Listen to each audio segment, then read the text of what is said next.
I never want Good evening, this is the East End Show, and my name is Bill Fleming, and it is 2017, and it is January 5th. But let me give you Newsday's best guess at the weather, because tonight you get your first snowstorm of the season. Well, not your first, but the first of winter, certainly, and mostly cloudy, chance of snow. Where it is, the South Fork could get up to 3 inches. The rest of Long Island, perhaps a little less. Our guest tonight will discuss the weather later, I'm sure, because weather is a big part of tonight's show. Saturday, mostly cloudy, chance of snow. Sunday, mostly sunny and cold. A high of 27. Winter is here. Let me give you the headlines from the East Hampton Star, volume 124. You have to read Roman numerals for this. Issue number 25. Fire spark to remain a mystery. The great Sag Harbor, the sad great Sag Harbor fire. Failed to secure staff's private info. Nab Speedway suspects. Cops freed from painful schedule. And that's actually great, by the way. Press Zeldin on agenda. Cantwell cheers top credit rating. It's all there in the paper of record for January 5th, the East Hampton Star. I want to welcome my guest, and I had to ask him a little bit, but Stephen Scarnato, nice to have you here. Thank you, Bill. Good to be here. You have found a niche in the East End wine industry, but you are soup to nuts a little bit about helping people who would like to have some wine. Tell us, I mean, from soup to nuts, someone hires you to sort and choose grapes from the beginning? Even before that. Okay. I'm the one putting in the posts, putting in the trellis, picking up the plants. You've been okay, right. So you've been planting as well. Okay. That's right. Great. Yeah, preparing the soil, and then doing everything from that all the way to winemaking. So essentially I have a farm, or I have some piece of land. You have an active mini vineyard. Right. I would like you to come and take care of me then. Exactly. Okay. That's great. So we both agreed that you've come a long way from being a music major to dirt daubing. And so how is that transition? Tell us a bit about your education. Well, I went to study music. I specialized in piano and mostly theory. But every summer I'd go home and I would be working. I'd be coming home to Long Island and working on the North Fork in the wine industry, because that would be the busy season. That was the job. That was the job, right? Exactly. So I was kind of doing both. I did garbage in those summers, but yeah, but that's good for you. Yeah. And so you'd come home and you'd work in the wine industry. And who did you work for in all these? I started out working for Martha Clara. Okay. And there was one summer where I lived on the vineyard and was able to have my internship there, and that was kind of the start of it. And at the end of the summer, I was like, wow, I'm really not tired of this. I can't wait for next summer. There may be something here for me. And so every summer after that, I'd go back to it. And so you graduate with a degree in music, which means you have some artistic sense and some taste. To me, if you're a soup to nuts, you not only have dirt under your fingernails, but you have to be able to appreciate a mouthful of wine. What was your kitchen table like as growing up that you developed a palate? My mother and father, excellent cooks, both instilled in me a love and passion for cooking and meals, and that continues in my family. When I met my wife, one of the reasons I knew that we were going to click is her family shares that passion. And I think that's a good way to practice building your palate, is cooking, eating foods, trying all the spices, and storing all of those intricate little flavors in your memory.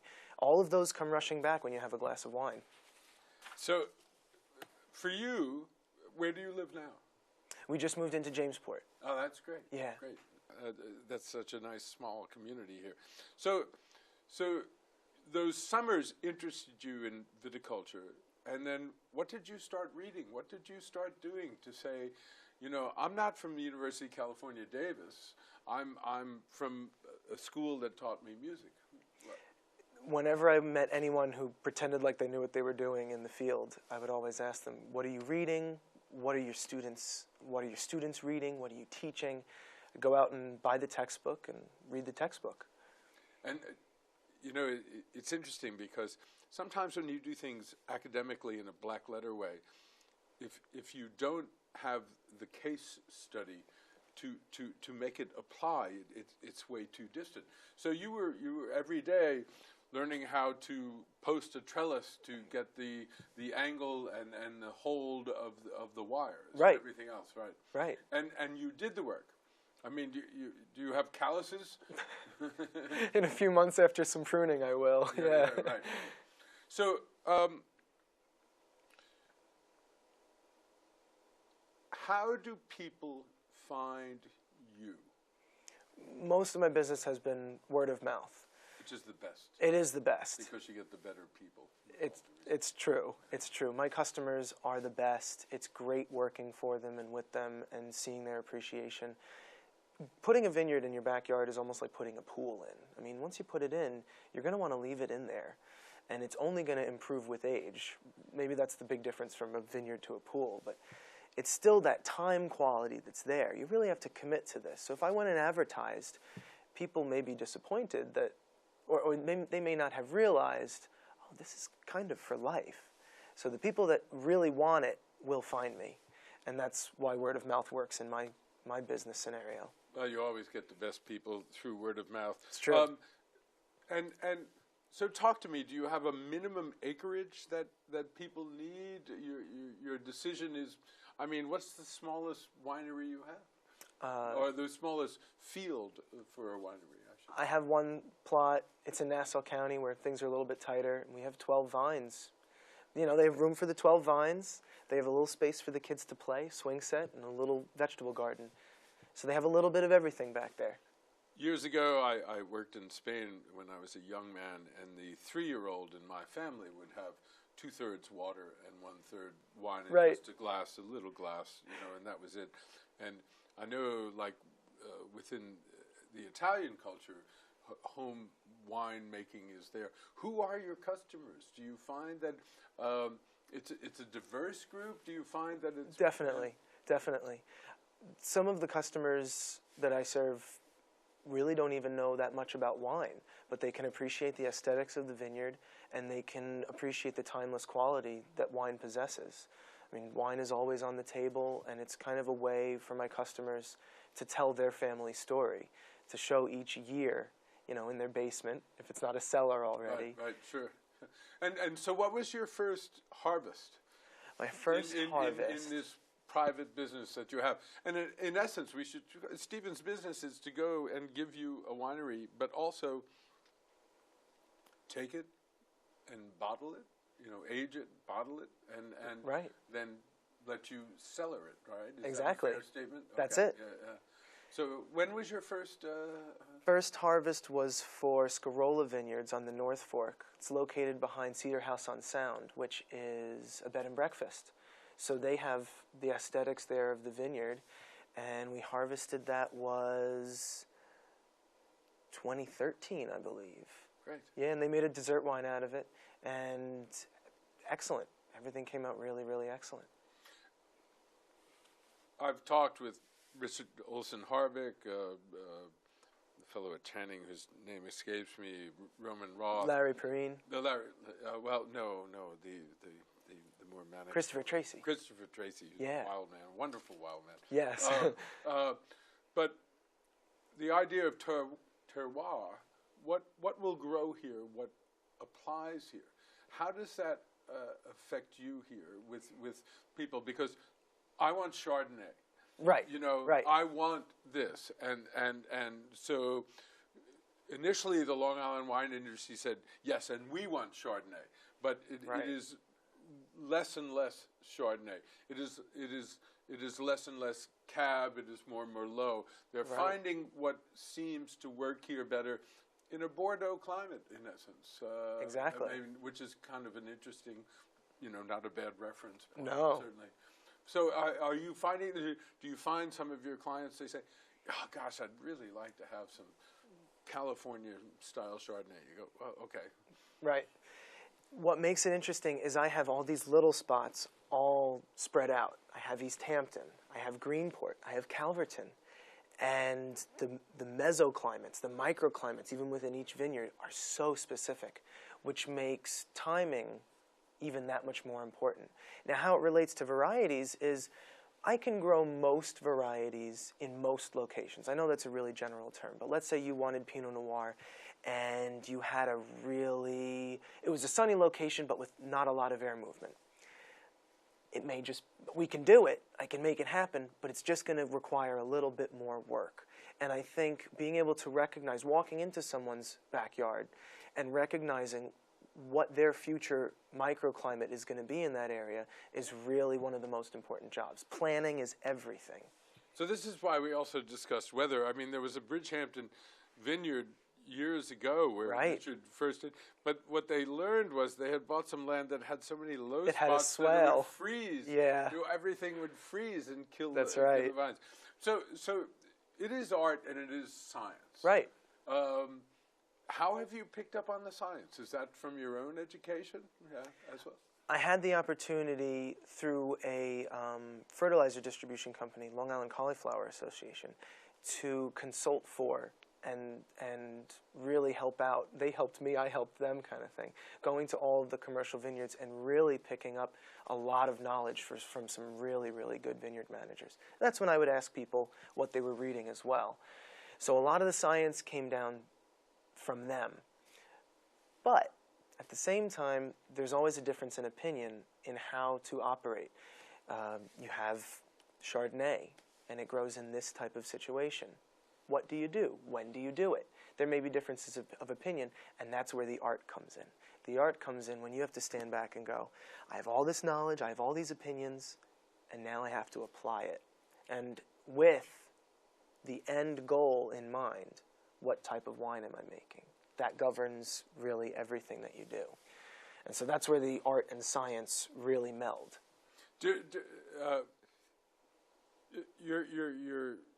getting a workout in what a plant does, aren't you? Yes, yeah, yes.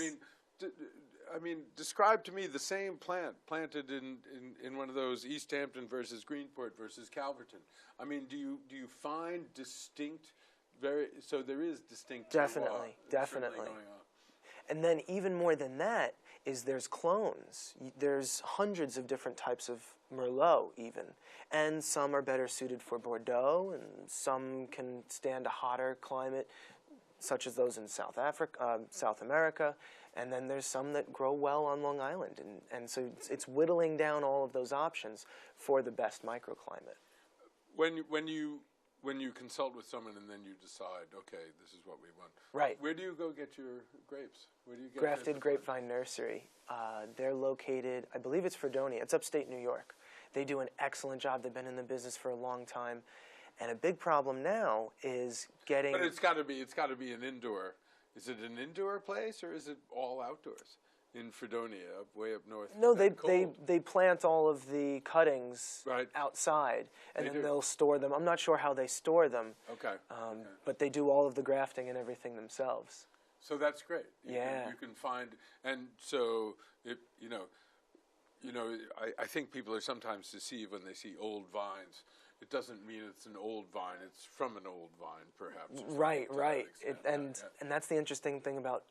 Just like what's in the bottle, the vines themselves will improve over time. So you have these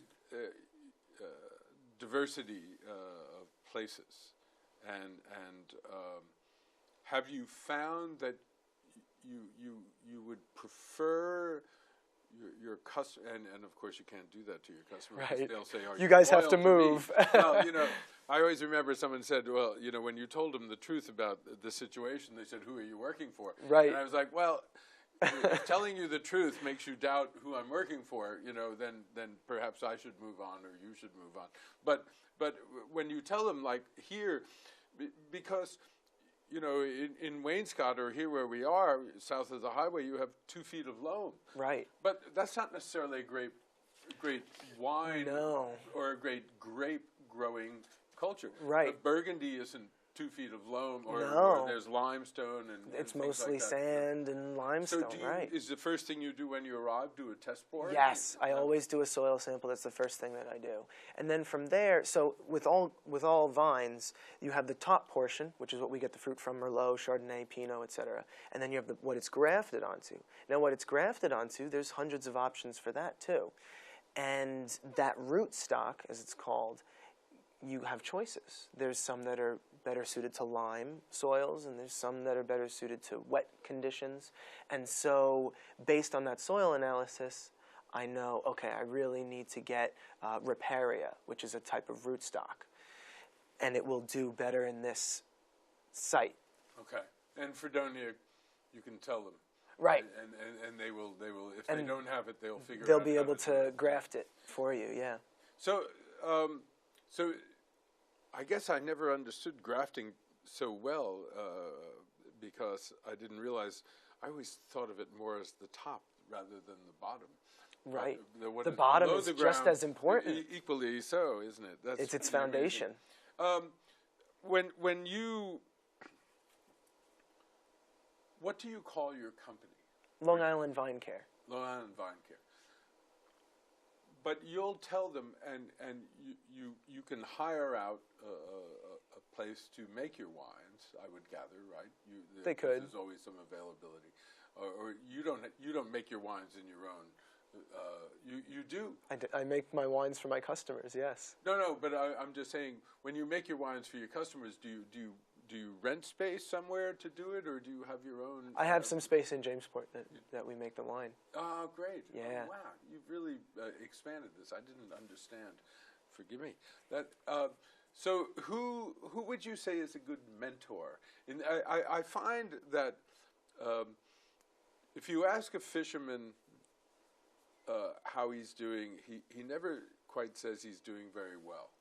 Because, that's the way the fish. Because he could always be doing where better. Where did you get your fish? I really didn't get that much. And where are your oysters? I didn't get them. I mean, they're rather closed-mouthed. Right. I found the vineyard community rather sharing. Is that a fair statement for you? Very fair. I would not be doing what I'm doing successfully if it wasn't for the community that has really been so successful and has helped me, given me advice. And they're open. And have been open and have respected me, even though I don't have 10 vintages to show for what I do yet. So who are your customers? Well, we have some. I like to maintain confidentiality, of course, but we have one in East Hampton. We have one in Greenport, as I mentioned. Well, let me back up. One in East Hampton has Pinot Noir and Chardonnay, and an Italian variety called Ugni Blanc or Trebbiano. It's a big producer, big, long, beautiful clusters, and when you have limited. Are we south of the Moraine or north of the Moraine? North. North of the Moraine. Yeah. Okay. The one in Greenport has Pinot Noir and Chardonnay again. We have 2 bed and breakfasts. One is growing Merlot and some table grapes. Calverton, we have some more Merlot. Chardonnay and Pinot Grigio in Jamesport. And I'm sure I'm forgetting some people. We also have a bunch of hybrids. I like to put a bunch of hybrids. Jamesport Vineyards Sauvignon Blanc. Actually. Their Sauvignon Blanc is the best. Yeah, I mean, it's so authentic. It is. Yeah, okay. That's why, slowly but surely, I realized with Long Island wines, you have to sort of be selective in your price point, right, as to what you want, if you want to be satisfied. For people to say they don't like Long Island wines means they probably tasted 2 of them and they got them from a liquor store that was trying to get rid of them. In order to really appreciate Long Island wines, you have to go looking for the wines, you have to try them, and there's so many different styles. We're not tied into one style like other places in the world. If you get a wine from Bordeaux, you're expecting a Bordeaux. On Long Island, we have so much more creativity as to what we want to create. Well, the French are hidebound in tradition. That's true. Which is also why you go eat in France, because then you'll enjoy your meal. And everything is paired and not so have nicely. TV going while you're eating, because eating is the most important thing you're doing while you're eating. But I always enjoy the French because French person would say, well, oh, wouldn't that be great to go do this? And you would say, why don't we do this? And they'd go, can we? You know, I mean, because to an extent, they're how should we say, stratified right. to a certain extent. Whereas Americans, what do you want to do? Let's go do right. it. If you know, give me an education and give me some verve, and I'll go do it. So, for you, since you are from, you know, trellising to planting to understanding dirt to winemaking, and your palate is the discerning moment. You could either be a Renaissance man or a noted generalist. I don't, you know, I mean, you know, I'm striving for Renaissance man. right. But what is there a portion of it that, I mean, because I guess in the spring the idea of planting or the idea of growth is good, but right. then in the fall the idea of your palate is so important. Do you find a portion of it at some place where you really get the texture of what you're doing?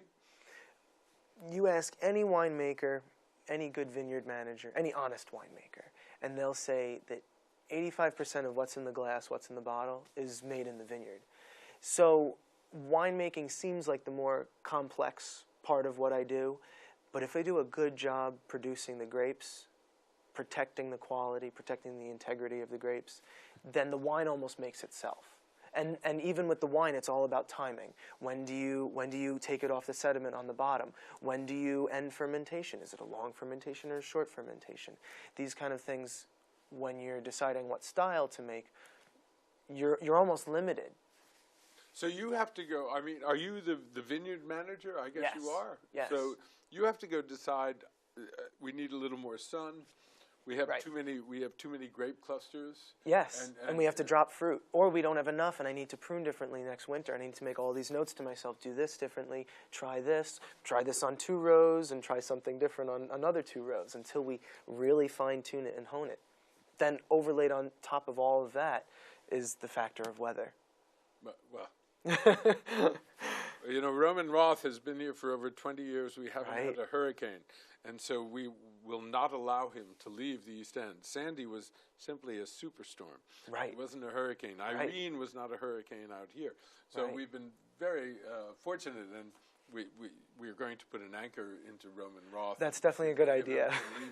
That's definitely a good idea. Bob or something that occurred in how many years? 92? Yeah, I think is that the last one? Yeah. That's my guess. Yeah, well, that's pretty close. So, back to the piano, the yes. Ivory 88. Do you play every day? Not anymore. Too busy out working. Yeah, but you enjoy. I do. If you'll forgive my phrase, banging the keys. Yes. Yeah, good for you. And I recently just started playing a little bit more, and I realized how much you need that balance. You need the manual labor, you need the intellectual part of everything that you do, and it just makes for a more balanced life. And then you need the distraction of something else that can right. take you completely away right. from that Chinese wall, your world a little bit. Exactly. How has that artistic presentation of music helped you with the piano, with growing the grape? When you're playing the piano, you don't have a toolbox. Your toolbox is in your brain, and you are you saying you're a jazz pianist or a classical pianist? I was trained in both. I didn't. As far as piano got, I was a generalist, not a Renaissance. So I tried to do everything, but your toolbox is in your brain. You're trying to solve problems. Should I play this passage slowly? Should I play it staccato? Should I play it legato? And you have all these choices to make, and you really have to have everything presented before you in your brain. It's the same thing when you're growing grapes. I have this problem. I have this issue. I have this storm that's coming up. I have veraison coming up, and what can I do? What are my options? And so being used to solving problems in your brain that way has been a really, really great exercise that's carried over to all aspects of life. I mean, to a certain extent, you know, if you're going to play a classical piece, this is, I mean, your practice might be one thing, and then the adrenaline of a performance might be a little different. But you're within a realm. Right, and how it's did almost you like avoid vertigo? Because here you have many more choices. You know, you have much more freedom in what you're doing. that's actually a good analogy. I've never thought of that before. You have the structure, let's say, of the season.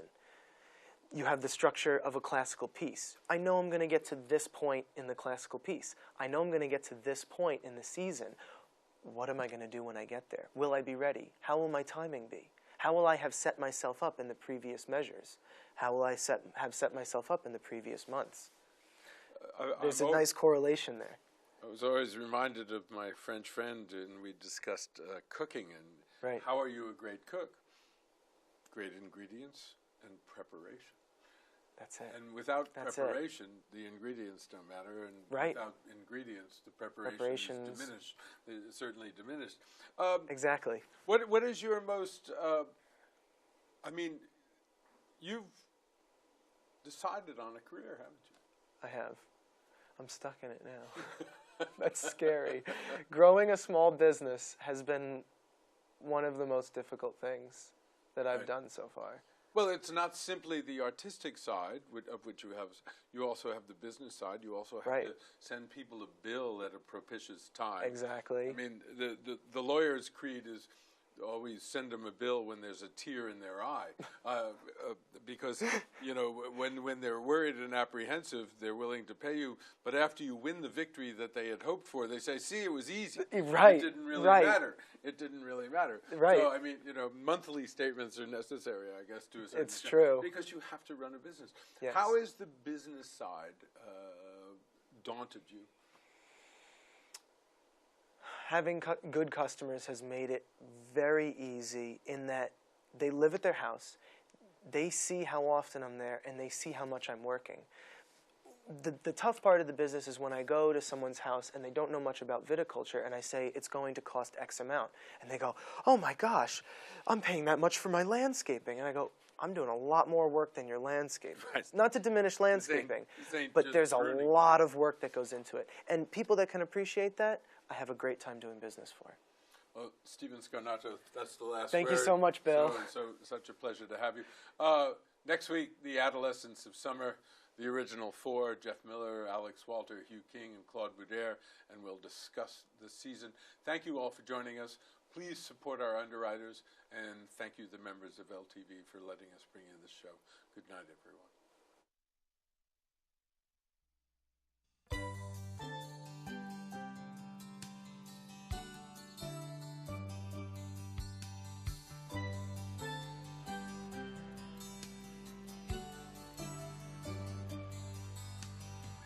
I never wanted to be a man of mystery. My life's an open book by James Joyce and Agatha